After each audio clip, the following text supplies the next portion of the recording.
So, Formula One, the Azerbaijan Grand Prix. Formula One's back after you know, a week absence. Um, the Azerbaijan Grand Prix. It's the same weekend where McLaren could secure the constructors' championship. As you know, if you look at in terms of mathematics, if McLaren get a if they win and they get a double podium, they will win the constructors. But if they get a double podium and they don't win the race, and let's say Ferrari doesn't win the race, like Red Bull wins it or Mercedes, then McLaren win the constructors. So, which they can easily do it. They can easily win this weekend and also another podium from one of their drivers. So sorry, it's the sounds from the dogs in the background. It was so noisy, but anyway, they're always noisy in the morning. But anyway, um, but yeah, like McLaren, obviously they've absolutely destroyed everybody. They've won like so many races. Even though in races they didn't win, like Imola, Suzuka, the last race, obviously Monza, they got a double podium, which sums up the great consistency they've had this season.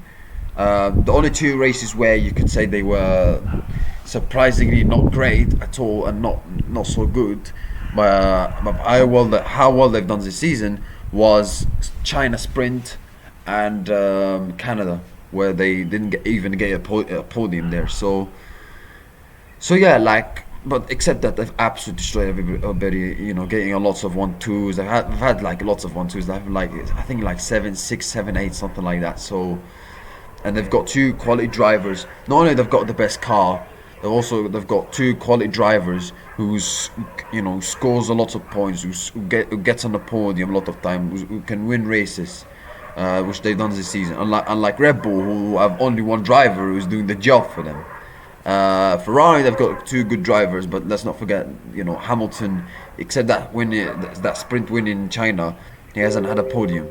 So, so yeah, like, it's been a fantastic season for McLaren, and they're going to win the constructors, and they should also win the drivers' championship, regardless who the driver is for them, who's going to win it. So, yeah, but so when they win it, they'll deserve it. Congratulations to them. So, yeah, and that will be back-to-back constructors' championships sealed for McLaren, as they also won it last year. But in terms of who likely is going to be strong on Baku, what I hear is that in qualifying there's going to be lots of wind in qualifying. So that could affect McLaren, because let's not forget, in Hungary they were affected by the wind, the qualifying, and which the reason led to the reason that Leclerc got pole position. So are Ferrari going to get pole? Can Red Bull get pole? Can Verstappen get pole again? Can he win again this weekend? I think the competition for the competition for the wins this weekend for Baku, I think, is going to be between the four drivers. In my opinion, two McLaren drivers, obviously, Leclerc and Verstappen. You can see Verstappen and Red Bull have, let's say, they've recovered the level of good performance. They finished second in Zandvoort, and they won in Monza by a canter, by over 20 seconds, and they got pole position as well. So they look very, very good at last time out in Monza. So yeah, and even in tracks like, for example, Monza, they struggled massively last year. This year Verstappen was very, very good, exceptionally good, and he won the race very comfortably at the end. Last season he was not so good in Baku last year, but doesn't mean anything. Different years, different situations. So what happens last year means nothing. It shows. So yeah, and Leclerc obviously is usually stronger in Baku. He has gotten 4 pole positions in a row, or 5 pole positions in a row if you count the sprint qualifying in 2023. 5 pole positions in a row, but none of them have converted to wins. To 2021, he got pole position, and the guy who won the race was Sergio Perez.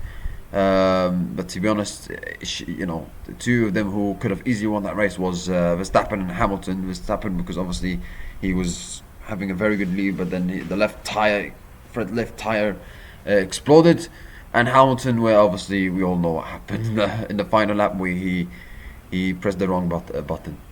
2022 he got pole position, and then he lost on he had an engine failure which led to Verstappen winning. 2023 sprint qualifying got pole, but then Sergio Perez winning that race. Original qualifying in 2023 he got pole position, but Sergio Perez won in that race. And then last year when he got pole position again, but Oscar Piastri winning, where he obviously made like brilliant overtake on Leclerc and defended quite well for the rest of the lap. So yeah, which McLaren driver is going to be better this weekend? Last time it was Lando in Monza. Before that was Oscar Zandvoort. I mean, like I said, Lando has to win this race. Because 31 points behind Oscar, still not a good. Yes, he beat him in Monza, but he beat Oscar in Monza, but only by 3 points. So I think it's a race that Lando has to win. He has to win this weekend. So that's my opinion. Whereas Oscar, obviously was fantastically good last year in Baku, but it doesn't mean that he's gonna win Baku this year. Because I hate people. I keep hearing from these people, before a race weekend, they say, "Oh, this driver was so good in that track last year, so that means they should win this year." No, it doesn't work like that. Like Lando won in Miami last year, Oscar won in Miami this year. Oscar won in Hungary last year, Lando won in Hungary this year. Lando won in Zandvoort last year over 22 seconds. Oscar won in Zandvoort this year. So what happened last year it doesn't mean it's gonna happen this year. So yeah, but it's a track that Oscar was very good last season. Yeah, I have to say. It's a track that you could also say Lando had a very good race as well, because he had that unfortunate yellow flag coming his way, which affected his qualifying, and he is out in Q1. But then he had a very, very good race, recovering after that, and nearly only one place behind the podium. So it's going to be interesting.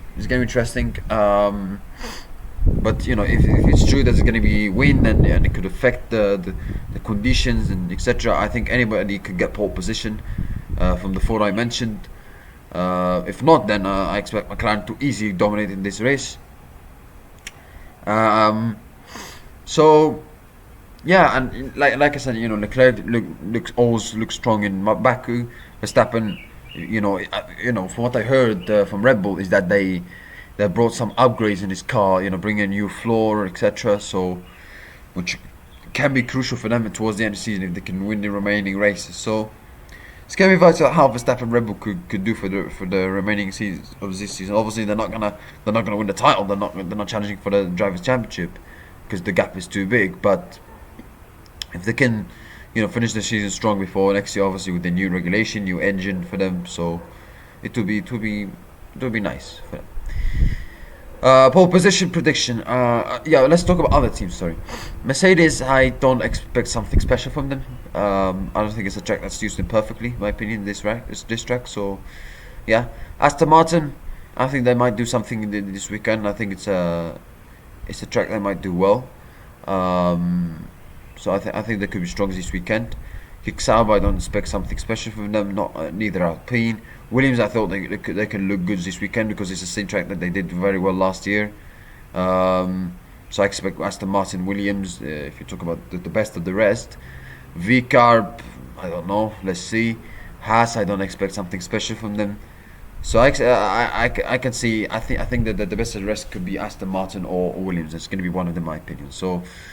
Yeah, and you've got obviously the big four teams: McLaren, Mercedes, Ferrari, Red Bull. So, yeah. Pole position prediction. I'm going for.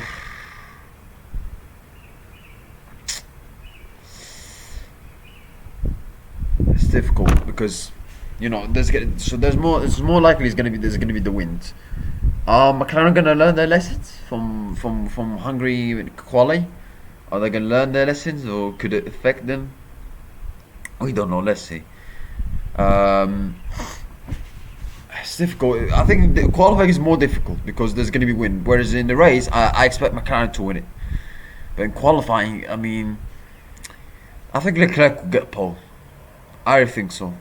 I really think he will get pole. Yeah, I'll go for a Leclerc pole position. And then race prediction, third position, I'm going for Charles Leclerc. Second position, I'm going for.